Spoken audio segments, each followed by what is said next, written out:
Using the Sophie book was for me as a writer a transformative experience. The multimodal possibilities it opened up made me think of Edward Tufte's books, Beautiful Evidence and Visual Encounters. Tufte writes that evidence that bears on questions of any complexity typically involves multiple forms of discourse. Evidence is evidence, whether words, numbers, images, diagrams, still or moving.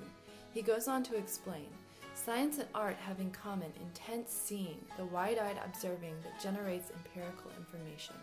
Beautiful Evidence is about how seeing turns into showing, how empirical observations turn into explanations and evidence.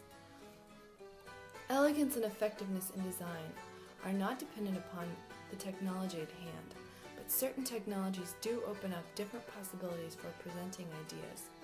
I think of Sophie as creating the tools for a virtual space, tools that compel one to remember that there is an architectural component to structuring an argument. It reminds me of the postmodern architect Daniel Libeskind, whose book, The Space of Encounter, theorizes on the effect of a structure to those who enter it.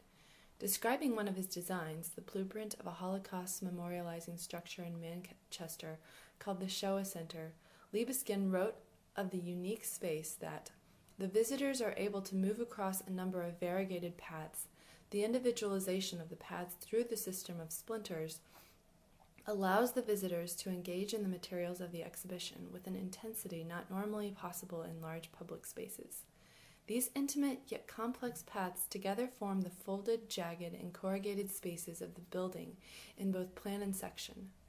Through the resources of light, sound, material, kinetic movement, and form, the visitors are confronted with ethical issues that have been taken down from an abstract level to a visual and sensory experience.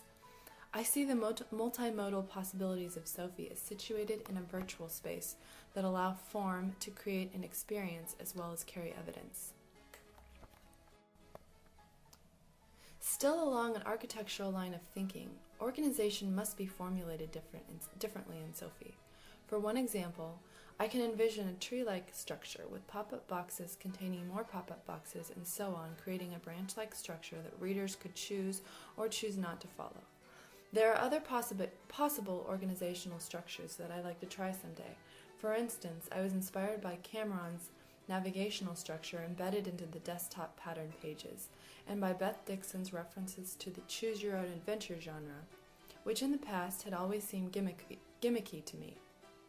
Now I'm compelled to reevaluate it and the possibilities it holds for composition. My favorite part of the Sophie book was the way it forced in me the beginnings of a synthesis between different ways of thinking, visual, oral, verbal, spatial, temporal, just to name a few. Of course, it seemed like a program whose ambitions have exceeded its current programming, though on the whole I find it amazingly user-friendly for open-source software with so many capabilities. But technology is out there already, I think, that has the capability to realize those ambitions to a great degree. I hope they will put out a version that contains some of the fine-tuned precision of Adobe Creative Suite products.